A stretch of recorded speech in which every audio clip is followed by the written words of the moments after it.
Hey guys, just got back from Road Atlanta. Took the new truck, towed the trailer. It's about, with it as it is, it's about 20,000 pounds. I just kind of wanted to do a quick review of the 2020 Ford F450 and tell you what I think. It's got about 1,500 miles on it. It's currently running, but the great thing about these new diesels is just how quiet they really are. You can actually go through a drive-through and make an order easily without having to scream. I had the original 2011 F350, really good truck. I only had 65,000 miles when I got rid of it. Basically traded it for this thing and was absolutely amazed at the difference in power. The old one, the 350, had 400 horsepower, 800 foot-pounds of torque, and this monster has 475 and 1,050. I just want to kind of give you my review and show you some of the neat new features that they've come up with since 2011.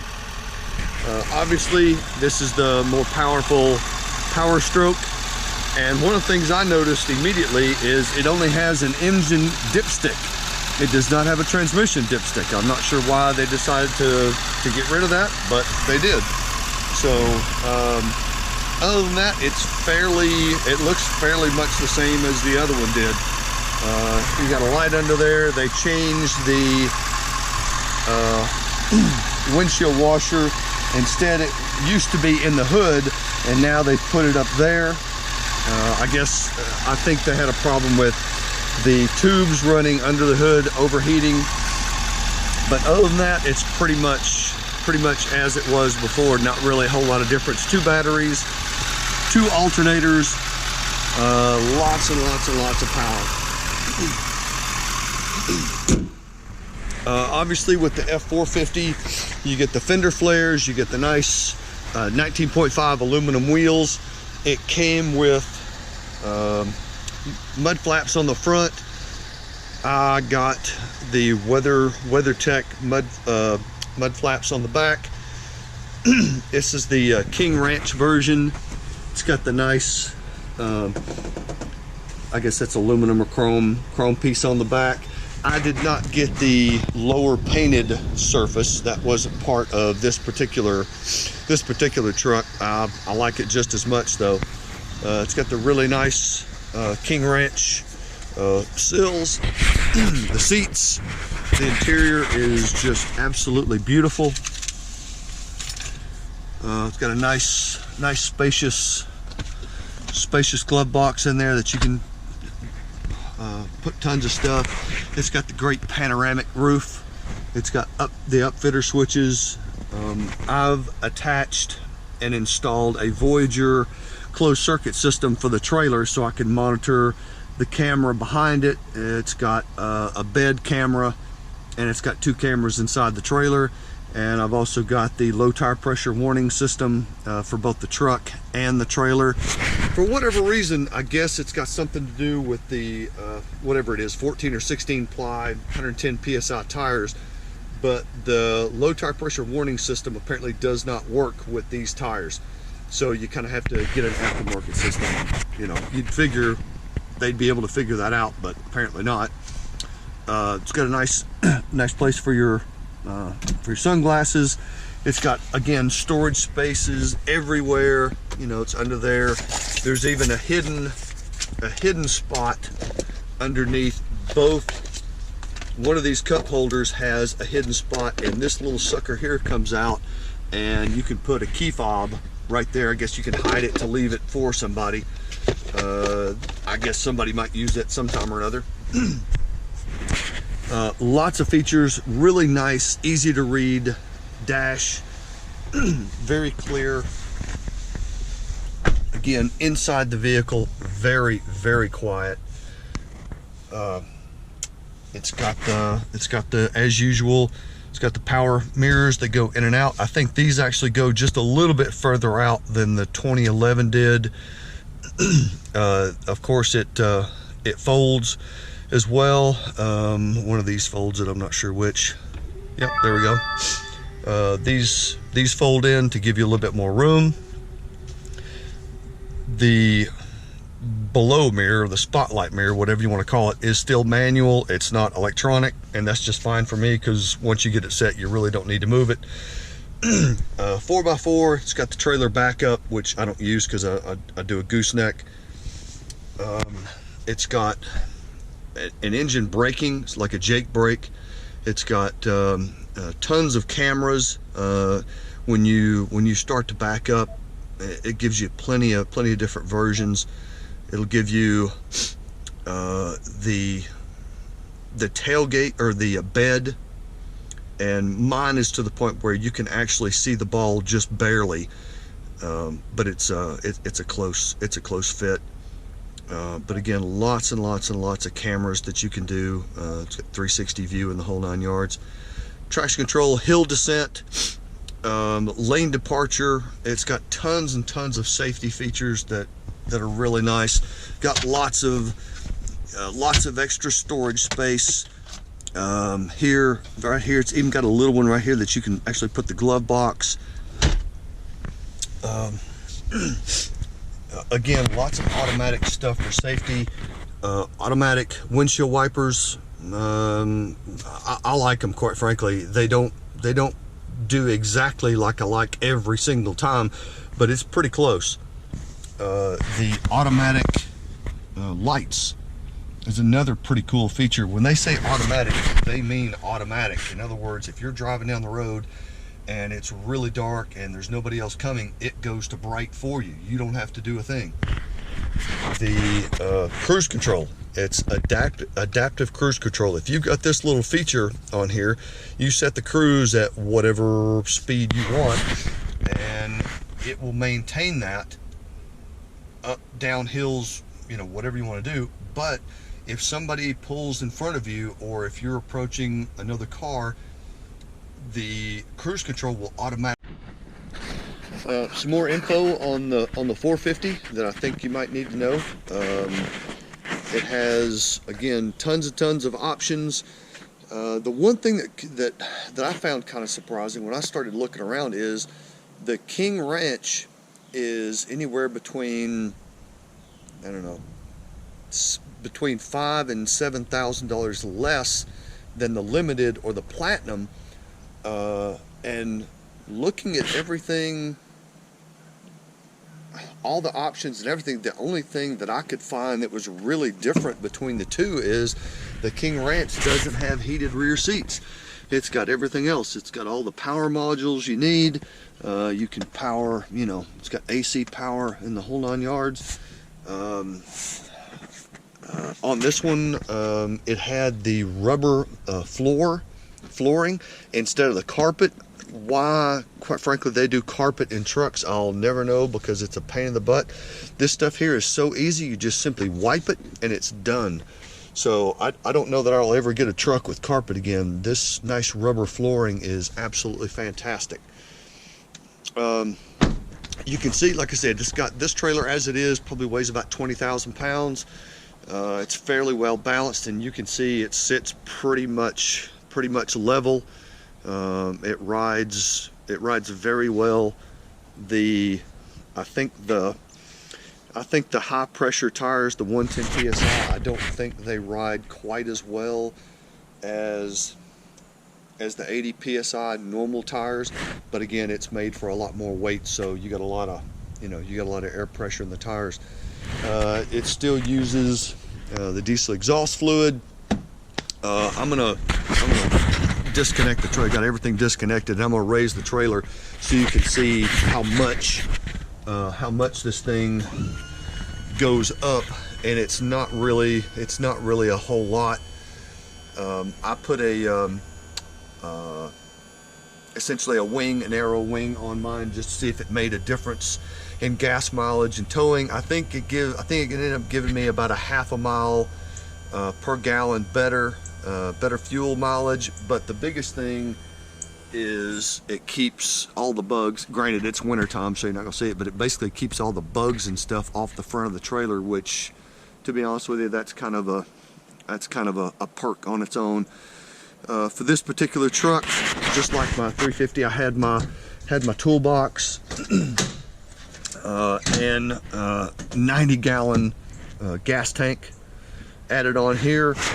There's one of the closed circuit TV cameras, and like I said, I'll show you as soon as I get it raised up. I'll show you this. But here it goes. It's about to go up, and you can watch and you can see how much it goes up, and it is off the ball right now. So the bed probably went down, I'm guessing about 2 inches maybe, which is not too horrible. The new Fords have a fairly interesting way of the new gooseneck ball. The little black thing on top of that, you simply pull that thing up and the whole ball just pulls right out. I guess that's good and bad. I guess somebody could probably take it if they didn't know, if they really needed it bad enough. But really easy chain connectors on both sides. They also make a 3-inch ball, which a much larger chain connector on here if you're doing any really serious towing. For the closed circuit TV, I added this little thing right here. Wasn't too bad. Drill holes, and it's nice and open underneath that you can run the cameras to, and of course it's got the 7-way for the trailer under there as well. This one came with a nice bed liner. It's got additional clamps and hooks that you can use. It's got LED lights in the bed, which again, kind of cheesy, but it could help you, especially if you have a camper top of some kind. This particular one, again, King Ranch, came with power running boards. Again, kind of cheesy, but you kind of get used to what you get used to. And one of the really nice features about this that I don't think too many people know about is this little center button right here. Check this out.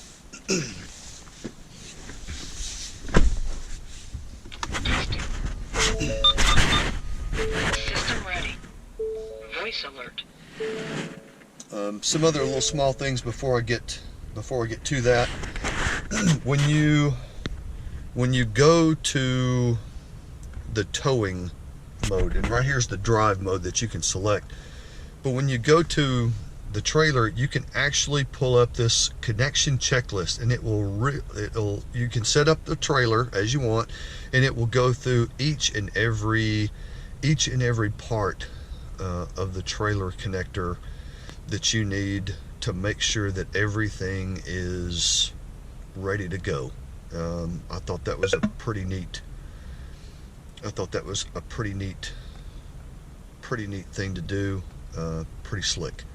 Got all sorts of different options on here. You can check the diesel exhaust fluid. You can monitor the primary stuff, turbo, fuel mileage, all that. When I was towing today, I had the cruise set at 75 miles per hour. This is the 10-speed transmission, and it's got the 430 rear gears, which is one of the reasons why the towing capability of this truck is absolutely insane. This truck will basically, the gross combined weight rating of this truck is nearly 46,000 pounds. Yep, 46,000 pounds. The gross combined weight rating of my 350, of my 2011 350, was 30,000. So, yeah, and of course, year after year after year, they magically, mysteriously raised that number up a little bit. But when they went to the fully boxed frame, when they went to this new high output, unbelievably high output engine, and the 430 rear gears, it gives the 450 nearly 46,000 pounds of total combined weight rating. It'll pull a trailer weighing 37,000 pounds. Just lunacy numbers. I still can't believe what these things can do. And it pulled that trailer without any trouble at all. So, but here's that neat little feature.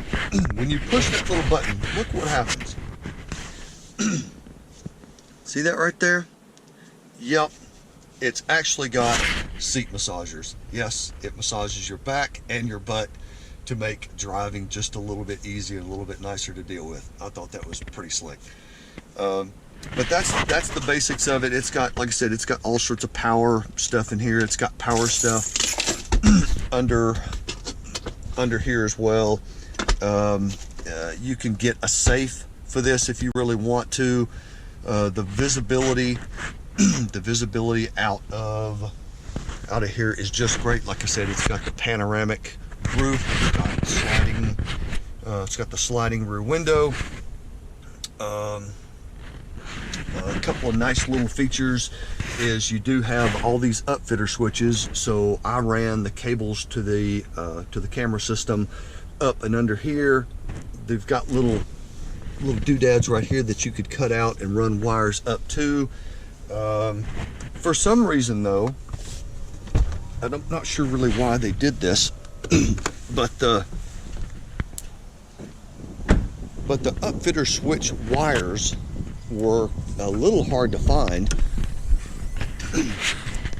They are actually under this box right here. You see, here they are all right here, and they're all labeled as far as, you know, which ones are which and what they look like, and you can hook them up. The wiring though does not go inside the cab like the original 2011 the 350s. I'm not sure why they did that, but that forced me to run wiring from here through the firewall into the cab to get, you know, to wire up my low tire pressure warning system, the radar detector, and some other things inside. Most of the stuff that I needed were inside, but I guess a lot of people are putting wiring, light bars and things of that nature on their vehicles. So I guess that's maybe why they ran them here. It would be a nice thing if it was both. You know, if you could if they had upfitter switch wires both inside and outside, I think that would help a little bit too. But like I said, really pretty truck. The thing that gives the 450 its feature are these big fender flares. The hooks that they put on this one are a little smaller. They don't stick out as far, which is not that big a deal, but if you're trying to pass a large rope through here, it's a little tighter of a fit. So that's something to think about. Like I said, very pretty truck. This one has the chrome package on it. Some have the painted mirrors. This one's chrome. It's got the roof lights. It's got the King Ranch hubcap on it as well. Again, it's filthy from this latest trip, but it's got the massive, I guess that's a 10,000 pound tag-along trailer hitch. Some other pretty cool little features that I never thought much about is you just hit a button and the thing comes down nice and slowly. Yes, it does have and I've been really thrilled with it. It's been terrific. If you have any questions or comments, go ahead and leave them below, and I'll do my best to answer anything you got. Take care, y'all. Goodbye.